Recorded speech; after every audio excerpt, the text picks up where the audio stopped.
Ukraine finally fires German RCH-155 battlefield shocker. January 6th, 2026. This is it. This is the strategic debut military analysts have been waiting for, confirming the arrival of, well, maybe the most advanced piece of mobile artillery on the planet right now. And look, if defense reports and sharp, in-depth military analysis are crucial for you, if you need to understand the tech that's supporting Ukraine's defense, you know what to do. Subscribe to Defense Reports. It's your go-to source. I'm Alex, and I'm here with Aria for the latest Deep Dive by Defense Report, where we give you that sharp, no-nonsense breakdown of what's happening. And today, we are absolutely covering a system that is, well, it's redefining what artillery survivability even means. The RCH-155. It's a huge development, Alex, and this isn't just, another piece of hardware crossing the border. The RCH-155, this is proof that Europe is delivering next-generation systems that were purpose-built, really, from the brutal lessons learned in this war. Right. So our mission today is to unpack this. We're going to look at the engineering, the strategy. How is it possible to fire a massive 155 millimeter round and then just be gone before the enemy even knows where to shoot back? We're going to get into why this thing is being called an answer to the drone and sensor threat that just dominates the Eastern Front. It's a fundamental, urgent shift in European defense strategy. It's all about mobility and precision now. So yeah, we're going deep on this one. Okay, so let's get into it. The RCH-155's identity, people are calling it the boxer with a gun. And that nickname, I mean, it really tells you almost everything, doesn't it? It really does. It's from the German-French group KNDS, and to put it simply, they've taken the world-class gun system from the PZH-2000. Which is tracked, right? Yeah. A heavy-duty tracked vehicle. Exactly. A fantastic but tracked system. And they've put it on top of the super mobile, wheeled, boxer armored vehicle. That platform shift is, well, it's the whole ballgame. So you're trading some off-road capability for what? Speed on roads? You're trading a little bit of deep mud capability for a massive gain in strategic speed and reliability. The Boxer can cover huge distances fast with less maintenance. But the really fascinating part is the firepower. This thing can hit targets, what is it, around 70 kilometers away? Which is already impressive. Very. But it does this while moving. At up to 100 kilometers per hour. That's the headline. Okay, hold on. When you say while moving, that's the part I think we need to focus on. Yeah. How do you fire a 155 millimeter cannon with any kind of precision from a vehicle that's going at highway speeds? The physics of that just seem wild. It is wild. And that is the secret sauce, It's proprietary German engineering called the Automated Module for Artillery, or AMA. So your traditional artillery has to stop, deploy stabilizers, aim, fire. Right, the whole process. A whole process that takes time. The AMA is basically this unmanned, remote-controlled turret with an incredibly sophisticated stabilization system. It uses sensors and hydraulics to constantly adjust the gun cradle, so it's perfectly stable relative to the target, even if the Boxer itself is speeding up, slowing down, or turning. So the gun is effectively held rock steady in space, while the vehicle under it is just moving. That's a great way to put it. It moves this thing from a shoot and scoot system to something we should probably call a shoot and drive system. It never has to pause. I do have to bring up the price tag, though. Yeah. Our sources are putting this at around 12 million euros a unit. Yeah. Now, that's pretty steep. Yeah. When you compare that to something like the Archer, which is closer to 4.5 million. Are analysts worried it's just too complex, too expensive for the front line? That's a totally fair question. And yes, complexity is always a risk. But the thinking here is that the cost is justified by the return in survivability. It's not just about hitting a target. It's about making sure that system and its crew survives to fire the next day. Honestly, it's better to risk a 12 million euro system that gets away than to lose a cheaper system. And more importantly, the highly trained people inside it. And this is where you see the commitment, right? Because Kyiv became the very first customer. Germany gave the green light back in September 2022, putting Ukraine's order ahead of even their own army, the Bundeswehr. Yeah. It started with an order for 18, and that's since been up to a total of 36 units. Ukraine is literally the combat pioneer for this technology. And the system's whole reason for being, its entire design, it's driven by a truth that Ukraine has learned with just brutal clarity. Which is? The side that lingers after firing is the side that gets erased. Simple as that. Yeah, the old gunnery problem is completely different now. It used to be you had, maybe 10, 15 minutes before counter battery fire started coming in. If you were lucky.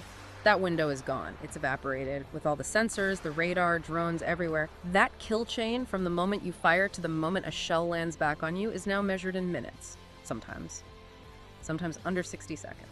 So if you're static for even a moment too long, you're just a target. A very clear, very vulnerable target. Speed is survival, it's everything. And this is where the RCH-155 builds on the legacy of its predecessor, the PZH-2000. Which is already considered one of the best in the world, right?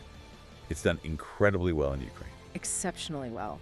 As far as earlier reports show, no confirmed losses in Ukraine.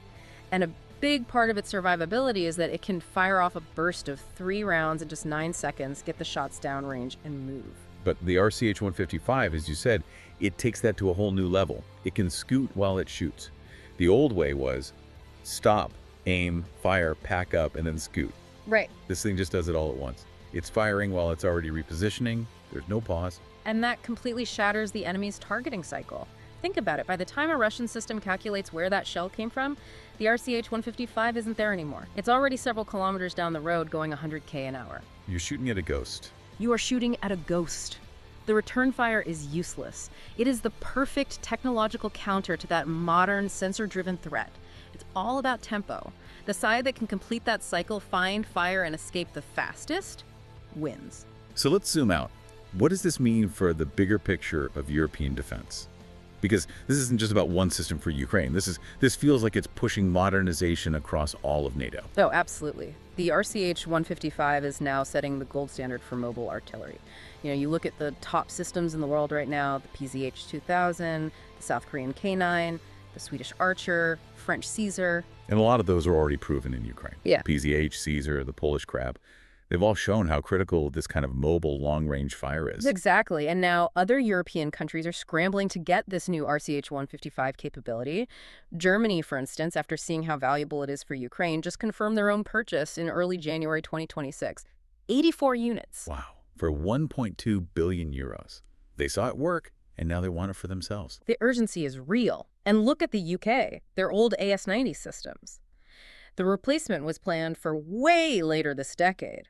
But the war in Ukraine just forced them to hit the accelerator. And now they're working with Germany, right? I saw reports of a joint contract, about $70 million, for shared testing. That's right. They're aiming to get the system into UK service by the end of the decade, which is a massive compression of their original timeline. And it's a direct result of their support for Ukraine. Because they donated their AS-90s to Kyiv. They did, which left a gap in their own forces. And they realized they couldn't just fill that gap with more of the same old tech.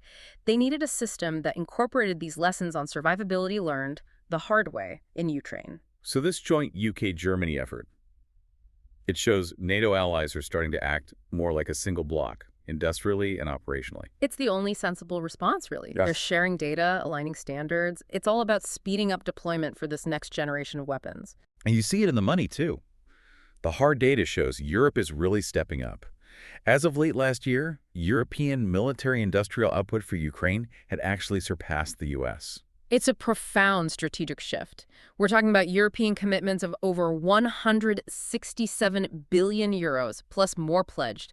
That significantly outweighs the U.S. commitment. The RCH-155 is the perfect example of this. It's tangible, state-of-the-art European tech that helps Ukraine now and modernizes NATO for the future. So, to sort of wrap this all up, Right. the RCH-155 is the hypermobile answer to the modern threat of counter-battery fire.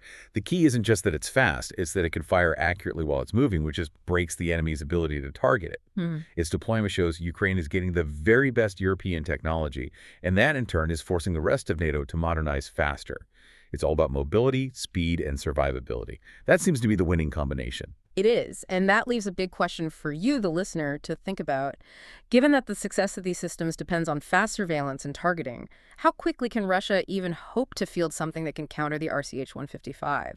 And, maybe more importantly, what does this intense focus on mobility mean for Moscow's entire artillery doctrine, which has always relied on just massed static firepower? You've been listening to Defense Report by Alex and Aria, where we analyze the latest in military strategy, global defense, and advanced weaponry. Subscribe to Defense Reports, your go-to source for timely, in-depth military and defense reports. We'll catch you next time.